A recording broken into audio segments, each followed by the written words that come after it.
Welcome to the Real Estate Espresso Podcast, your morning shot of what's new in the world of real estate investing. I'm your host, Victor Menasce. Today's episode is a cautionary tale about real estate, about memory, and the story attached to a piece of land.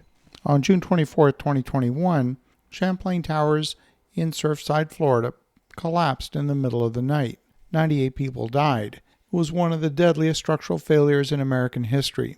Further investigation showed that some of the building columns were showing signs of failure 3 weeks before the collapse. And not only that, the original design was found not to meet structural standards in place at the time the building was built.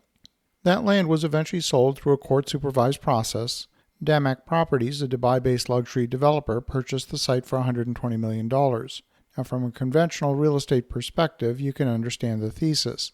Oceanfront land in Surfside, it's scarce. The parcel is on Collins Avenue near Bell Harbor and Indian Creek. It's the kind of location that developers dream about. DAMAC Properties brought in Zaha Hadid Architects and proposed the Delmore, a 37-unit ultra-luxury condominium residence. These residences were described as mansions in the sky. Prices started at $15 million, with some units expected to trade much higher. The building would include a suspended acrylic pool, extensive amenities, butlers, a meditation garden, and all of the markers of a global trophy real estate asset. On paper, it sounded extraordinary. But real estate is not only land, zoning, architecture, and price per square foot. Real estate can have a history, and that history tells a story. In this case, the story was not luxury, it was loss. The mistake was not simply that the price was too high. There are buyers in South Florida who can afford $15 million, some even $40 million, or even $150 million.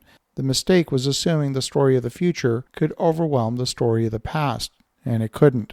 More than a year after launching sales, reports indicated that not a single unit had sold. That's not a pricing problem alone. It's a positioning problem. It's a trust problem, and it's a narrative problem. Nobody wants to feel like they're dancing on the grave of 98 people in a shiny new $15 million condo. Marketing is storytelling, but the best marketing doesn't invent a story.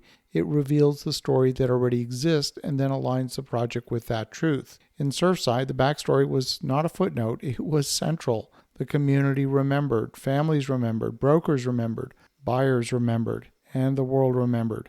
The developer cannot erase that with fancy renderings. In fact, some of the luxury language may have made the problem worse. Mansions in the sky, a glass-bottom pool, billionaire's triangle, private butlers, a Michelin-style private restaurant.